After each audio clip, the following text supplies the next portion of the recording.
उद्धव ठाकरे जी एक सार्वजनिक रूप से घोषित करके दिल्ली इसलिए गए थे कि उनको इंडिया गठबंधन के सभी नेताओं से मिलना था और उनकी जो मीटिंगें हुई हैं अलग अलग नेताओं से उसका खूब प्रचार प्रसार किया गया। जिस मीटिंग को गोपनीय रखा गया वो मीटिंग थी एक गुप्ता परिवार के बीच के एक गुप्ता से मीटिंग।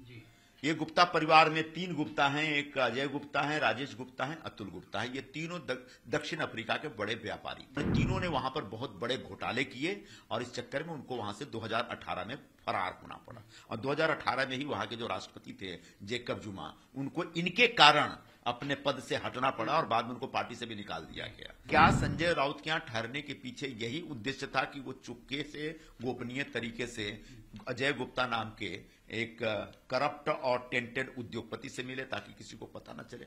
उद्धव ठाकरे जी एक सार्वजनिक रूप से घोषित करके दिल्ली इसलिए गए थे कि उनको इंडिया गठबंधन के सभी नेताओं से मिलना था और उनकी जो मीटिंगें हुई हैं अलग अलग नेताओं से उसका खूब प्रचार प्रसार किया गया। लेकिन जिस मीटिंग को गोपनीय रखा गया वो मीटिंग थी एक गुप्ता परिवार के बीच के एक गुप्ता से मीटिंग। ये गुप्ता परिवार में 3 गुप्ता हैं, एक अजय गुप्ता है, राजेश गुप्ता है, अतुल गुप्ता है। ये तीनों दक्षिण अफ्रीका के बड़े व्यापारी थे और इन तीनों ने वहां पर बहुत बड़े घोटाले किए और इस चक्कर में उनको वहां से 2018 में फरार होना पड़ा और 2018 में ही वहां के जो राष्ट्रपति थे जेकब जुमा, उनको इनके कारण अपने पद से हटना पड़ा और बाद में उनको पार्टी से भी निकाल दिया गया। तो आज भी इनमें से 2 भाई फरारी हैं। इंटरपोल की नोटिस है, रेड कॉर्नर नोटिस है और अभी तक वो गिरफ्तार नहीं हुए, दुबई बेस्ड है इस समय। लेकिन तीनों के अलावा जो तीसरा भाई है तीनों में अजय गुप्ता, इसने कुछ कोशिश करके अपने ऊपर से सारे केसेस ड्रॉप करवा लिए, वो भारत में है।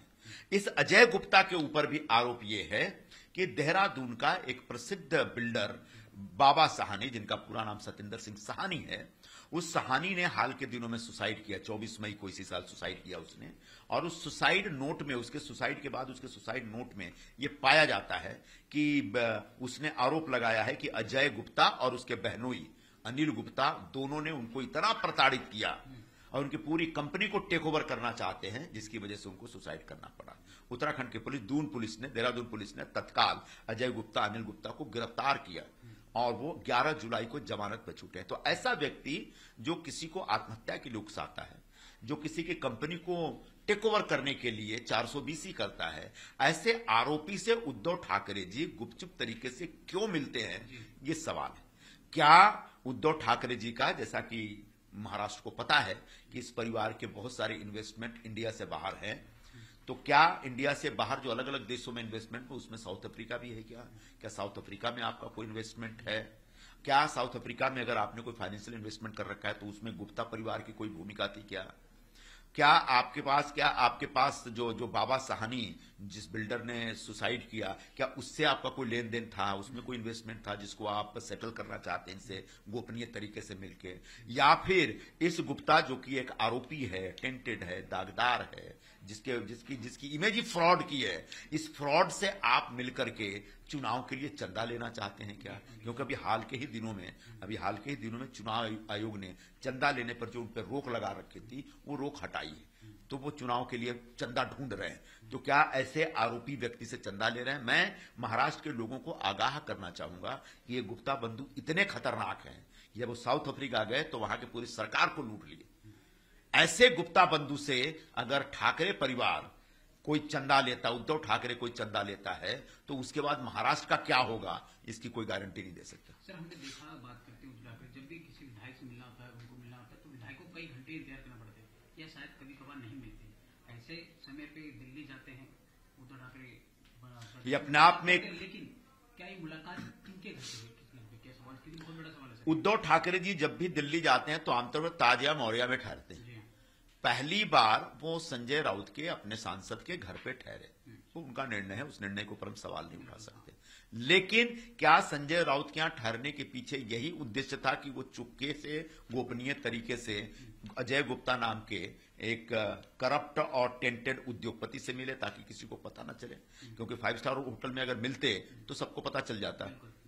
तो क्या इस मीटिंग के लिए वहां गए थे? एक। दूसरी बात, अपने लोगों से मिलने के लिए उनके पास वक्त नहीं रहता, लेकिन एक आरोपी से मिलने के लिए खास मुंबई से दिल्ली जाते हैं, ये अपने आप में बड़ा सवाल है। क्या ये दिखावा कह सकते हैं कि जो दिल्ली इंडिया इंडिया अलायंस के लोगों को मिलने गए, इंडिया अलायंस के नेताओं से मिलने जा रहे हैं, इस प्रकार का प्रचार तो किया गया था, लेकिन दिखावा भी हो सकता है, उनका एक पॉलिटिकल मूव भी हो सकता है, लेकिन दिखाने को यह था कि बड़े बड़े नेताओं से मिलने जा रहे हैं और उसके ठीक पीछे छुप करके एक उद्योगपति से मिल रहे हैं। सर, क्या इस मामले की जांच आप मांग करेंगे दिल्ली पुलिस या केंद्रीय एजेंसी करे?